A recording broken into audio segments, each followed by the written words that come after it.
this. Very few people knew Michael as well as you did. Well, what do you make of all this? You know, I haven't seen any of the trial. I refuse to watch it for simple reasons that I don't feel like getting engaged in conversation about it. You know, all I knew was when he and I were friends as young people, and knowing the man that he was, the person, the genius that he was, the kid that he was, and you know, he just always wanted to be the absolute best, most superior performer that ever lived. And to my mind, I mean, he was the best I ever saw. You know, I don't think anybody came close, and I think so much was imitation. I think he was a one-off for sure. I want to play just a little part of what you said at the funeral, because it was incredibly moving. I remember watching this live and being very moved by it. Both of us needed to be adults very early. But when we were together,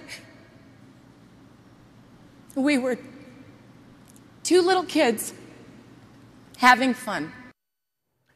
I think the reason it resonated so deeply with people is that everyone's known that both of you really were all born into this. You never had any choice. You didn't bang on the door age 20 and the door marked fame. Or 11 months. Yeah, I mean, literally, in your case, you weren't even 1 year old. You know, I pooped on it. Yeah, exactly, yeah.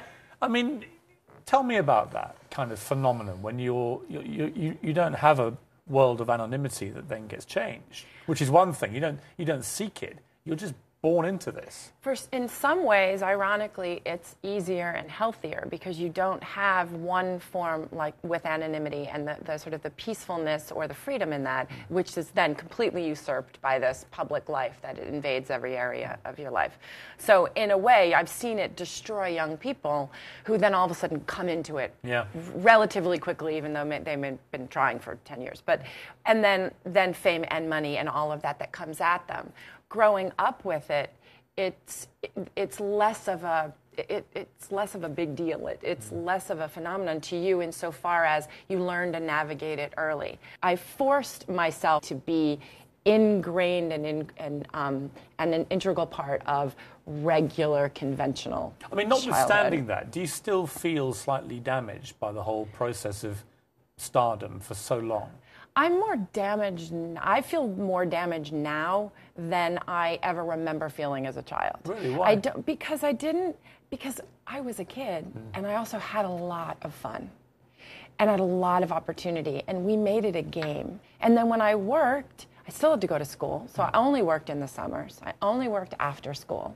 So that piece was never broken up, and it never did not take precedence. Why do you feel damaged now? Because in a way I was so protected and I was so naive. I maintained a level of naivete for so long that now when I see things, the way the business is, the way the industry is, the way the world is, I'm so much more affected by it because I can't believe, I always say I hate people, because I did not get hardened by it, and therefore I'm shocked when there's injustice done, and I'm shocked when someone hurts my feelings, and I'm shocked when someone says something mean about, there is an innocence. I don't know if you're allowed to still call it at 46, but there is something. I see it now, and I think, my God, had I seen any of this when I was younger, I'd be a statistic. I'd be destroyed. Is this